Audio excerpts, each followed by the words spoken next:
Hey guys, and welcome back to Regretted. Brexit England, Northern Ireland, and Eastern Europe. And in Brexit England, the Tories and the Tory supporters are asking, please stop talking about Partygate. Why are you still talking about Partygate? Right? What about the cost of living crisis? As if the working classes can't have two thoughts in their head at the same time. That's how these people work with us all the time. They're just like, oh, you know what? These are little people and they can't understand two things at the same time because they're so damn stupid. Well, they're stupid enough to vote for us in the first place. That's how the Tories look here. Oh no, we want Partygate off the front of the newspapers. We want it out. Right? All you're doing is talking about Partygate, Partygate, Partygate. And look what it's doing. It's stopping us from talking about the serious issues that are going on in the country.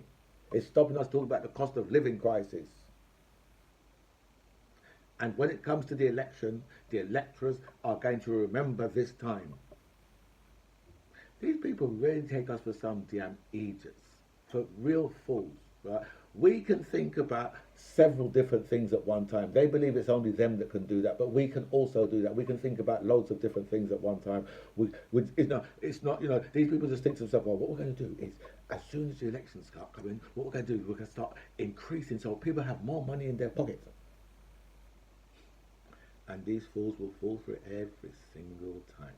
And also, welcome back to By Any Means Necessary. Thank you so much for all your messages you sent me. A special thank you to everybody who signed up to my channel. I feel so blessed with so much people that signed up, so thank you so much for that. I'll go through all the messages. I'll answer as many as I can, but I will like all the messages for definite. And it seems that our rap DJ international, Tim Westwood, has got himself into trouble. Not overnight, because this seems to have gone back for many, many years. In fact, I believe it's 2 decades worth of apparently sexual predatory that Tim Westwood has been accused of by 7 different women. Count them: 1, 2, 4, 5, 7. I believe all black women too. Right. I saw one of them. As well. Saw one of them on the TV a little while ago. She was obviously they had her blacked out, so you couldn't really see who she was or anything like that. But she said that he apparently he tapped her on her shoulder for her to turn around to see his exposed bell end. Say, damn, Tim, come on, man. I've liked Tim all these years. You know what I mean? Because Tim's like, you know how Tim moves already, right? But I don't know. I mean, if this is true, I mean, these allegations, if true, I mean, and if he's obviously that will be the end of his career. But I mean, he's 64 anyway, so he's coming to the end of that. But it could be one of those things where he ends up in prison, right? And they say, has the BBC? What is it with the BBC? Can they just pick them out? Because Jimmy Savile was he was a conservative, but also a highly respected member of the BBC. But and look what happened to him. And notice how it all come out after his death. But because Tim Westwood is black, don't question it. Just don't question it. Right? Because Tim Westwood is black, that's the reason why they're like, you know what? We ain't going to wait for this motherfucker to die. We're going to deal with this motherfucker right now and get this shit out into the open. I bet Tim Westwood now, right, wishes that he played country and western music or normal pop. Because his ass wouldn't be in so much trouble now.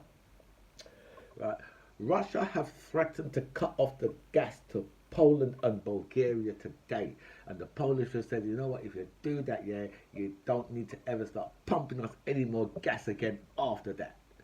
But I think most of these countries, yeah, are now working at ways that they can sustain their country without having to use Russian gas. Because the Russians have really, what Putin has done. Putin has done a Brexit.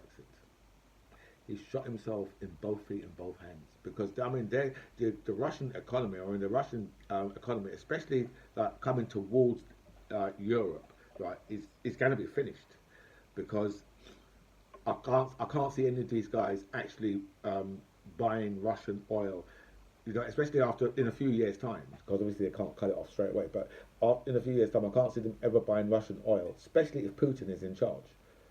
right? Because you've already got world leaders saying that Putin he has to go. This is he's at an end now, and there's no way that Russia can continue with Putin at the head of the country. And I don't think you can. I don't think you can. Putin can turn up to UN meetings and G7 and G19 or 24 or 36 or whatever the hell it is. I don't think he could turn up to any of those meetings again, really.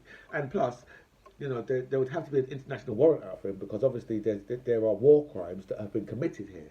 So I don't see the case that Putin can really ever leave Russia again. And I mean, if he does, I mean, what does that say? What does that say to any would-be dictator in the world? If Putin is allowed to to travel around the world and as and when he wants to, after he's done this to Ukraine, right? There just should be absolutely no way that he can do that. I mean, he's not Tony Blair or George W. Bush, after all.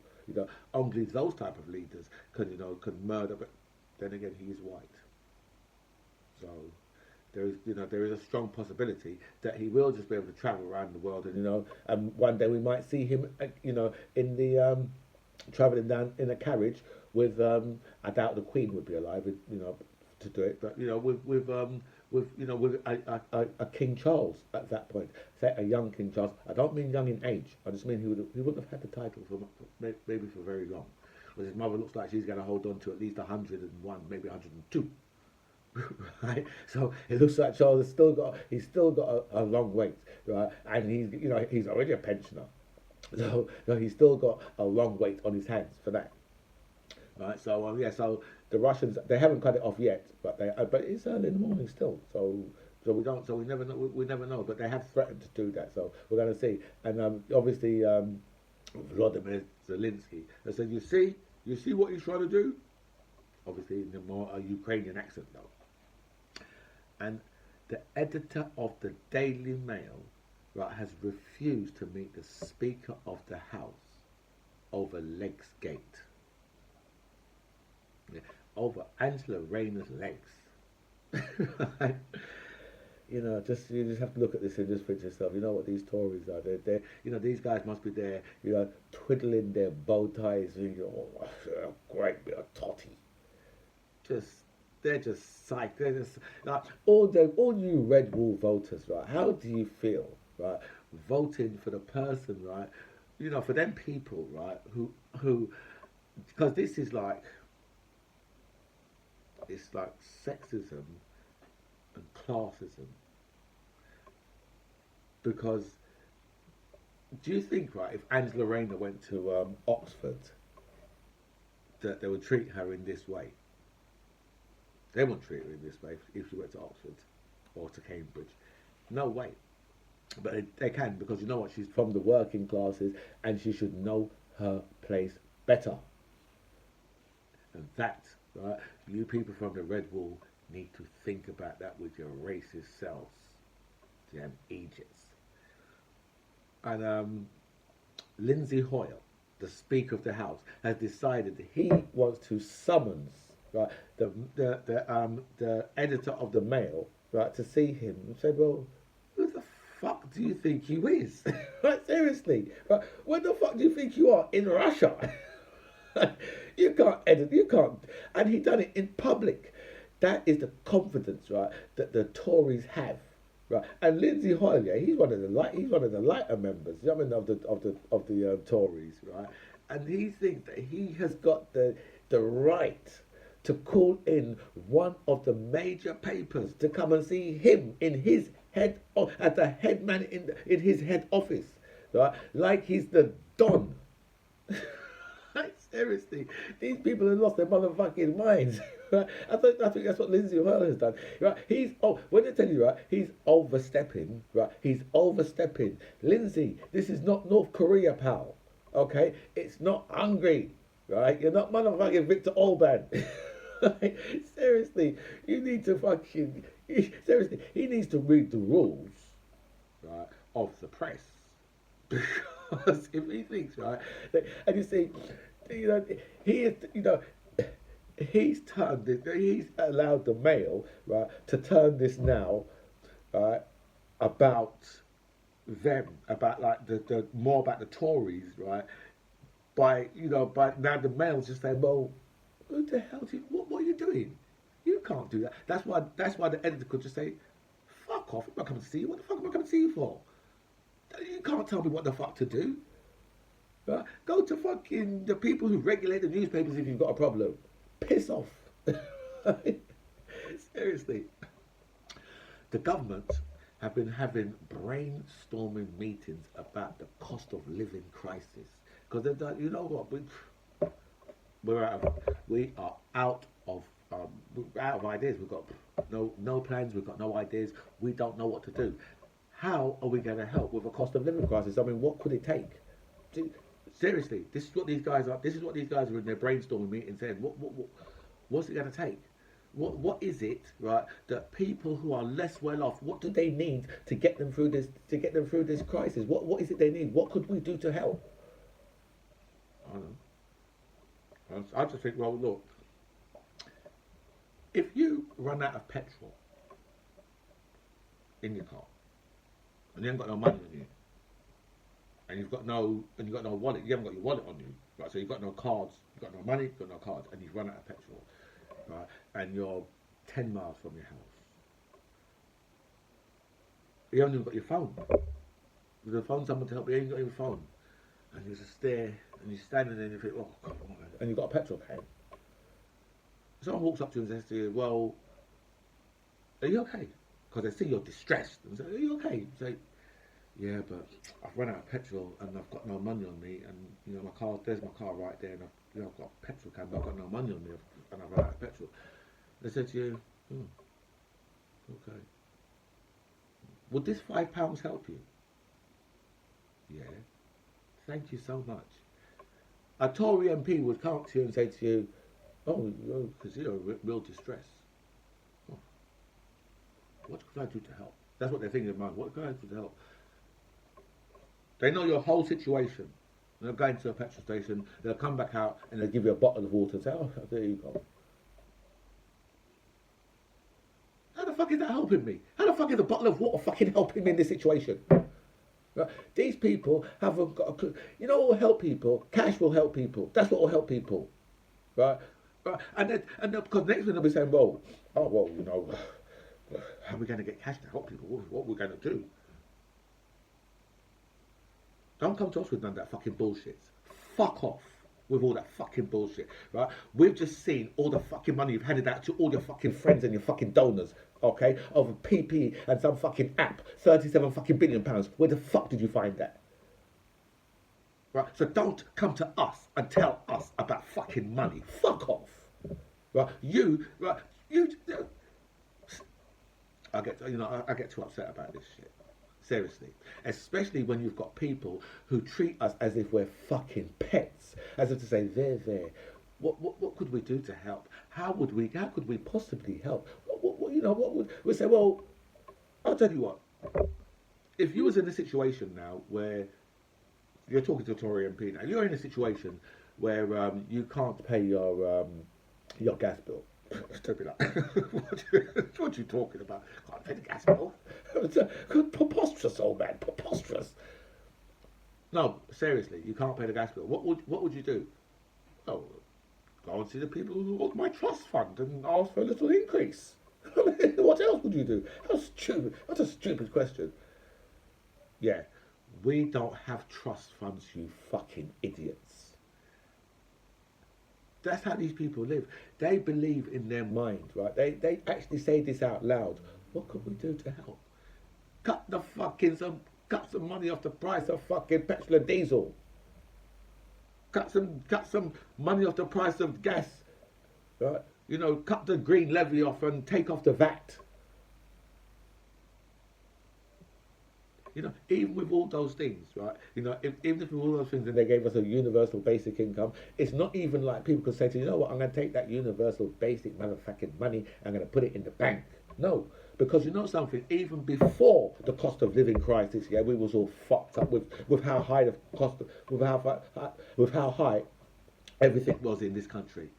Right, it was already stuffed, right? It's like them saying to us, oh well, you know, the NHS is in real crisis now. The NHS was in crisis before the fucking pandemic.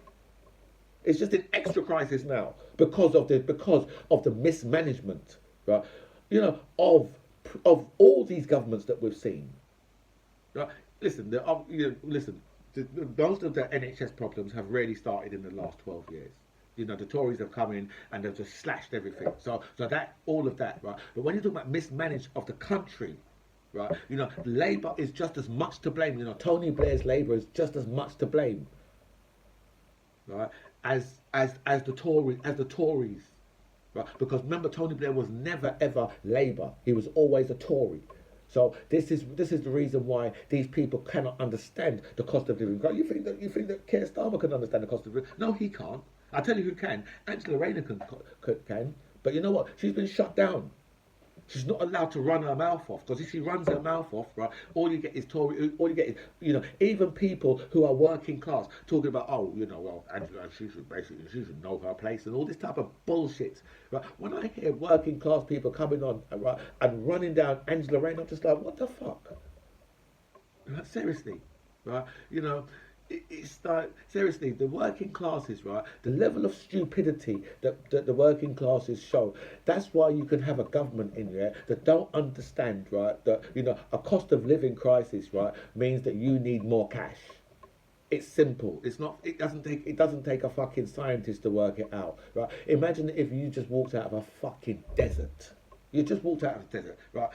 Right, and there's three people standing there. One of them has got a bucket of water. You've just come out of like the hot desert, 12 hours of sun battering down on you. The other one's got a bucket of sand, right? And the other one has got a door that opens up so you can walk straight back into the desert. Which one are you going to take? Tory MP would be like, well, personally, I would take the door to go back into the desert because, you know, I would have my water pack on my back. I don't know why anyone would be in a desert. It's not the fucking point.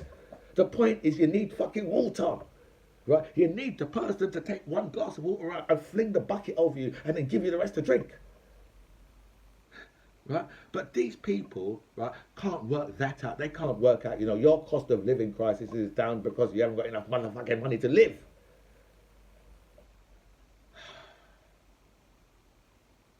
And what is their answer?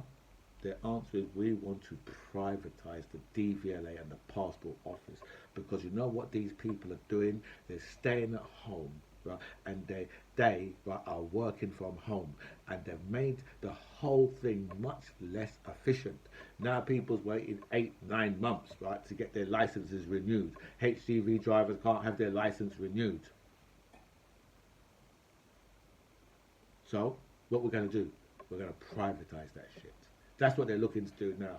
More privatisation. It's not enough for them to privatise the gas, the electric, the trains, the water companies, the motherfucking NHS car parks. They've even privatised OAPs in this country, up in this motherfucker right now. They've privatised care for old people. And we've let them get away with it. We have stood by it and we've let them fucking bullshit. And we stand there and go, oh, why is this happening to us? Is it because we're a bunch of stupid fucking thick idiots? Yes, it is. That's why you keep voting for people, yeah, who punch you in the guts every time they see you. They're your bully. They're your schoolyard bully. And you're like, yes, I think our schoolyard bully should get 4 more years. Because we deserve that. Yeah, you do deserve Boris Johnson, you fucking idiot. You deserve Boris Johnson in fact, right? In fact, after Boris Johnson, you deserve a bit of Liz Truss with a pencil motherfucking neck. Right? That's what you really deserve. Or you actually deserve, right, to you know, for them to vote in fucking Rishi Sunak so he can look over you. That would be even better. So he could take his billionaire self and lord it over you without a clue of what your life is really like. Sorry. So, as I said, passport office, they want to privatise, and the DVLA, they want to privatise that shit too. Because you know what, they don't like the fact that these people are working from home. And whose fault is it they're working from home? It's their own motherfucking fault for handling the pandemic so motherfucking badly. If they didn't handle it so badly, right, or now people would still be getting their licenses in 2 weeks. let alone 8 months. And we've got some Brexit stuff, right? So we got like this is a headline from one of the newspapers, right? Post Brexit trade barriers increase price of food imports from the UK. I believe you would call that red tape. The red tape has kicked in. It's here to stay. Right? It's not going anywhere. Right? So only expect these things to increase more, because if you expect, what is it, post Brexit food imports, right? So yeah, if you expect, right, the companies in the EU, right, to go through all the red tape, they're only going through the red tape at an extra cost. So every extra cost they've got, they'll just put onto us. If you want those goods from us, right, then this is what the price is. That's it. Most of those price costs are coming from your end anyway. So you put this on yourself, so you accept this. That's it. Right? And another one is Brexit has devastated UK trade exports to smaller EU countries. Again, red tape.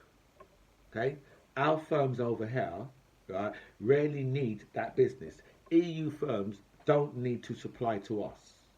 Okay? But our firms, there's a lot of things that we don't, that our firms grow in this country, right? Like obviously like your beetroot, if you go into your cupboard now, how many people in this country have got beetroot, right? Maybe in a jar in the fridge, or maybe they might even have the actual beetroot itself. But how many? Because I know I can tell you, in my fridge or in my vegetable basket, none. Okay? No beetroot. It's not something that I eat on a regular basis. In fact, when I saw a beetroot burger, right, in Tesco's, there are a lot of other supermarkets, in Tesco's, right, I was quite disgusted, because I just looked at it and thought, the only thing you can get out of a beetroot burger, is a wet bap, a wet bun, right? Whether it's crusty or soft, that shit's going to be wet, because there's no way that you can get all the water out of a beetroot. So a beetroot burger, I looked at that and thought, that shit looks disgusting. That's just going to give me a wet, soggy, purple bun. Nasty. What the hell are you going to put on that? Because a burger generally comes with some type of sauce. You can put more sauce on that? A water-based vegetable like that? No. And this is another headline.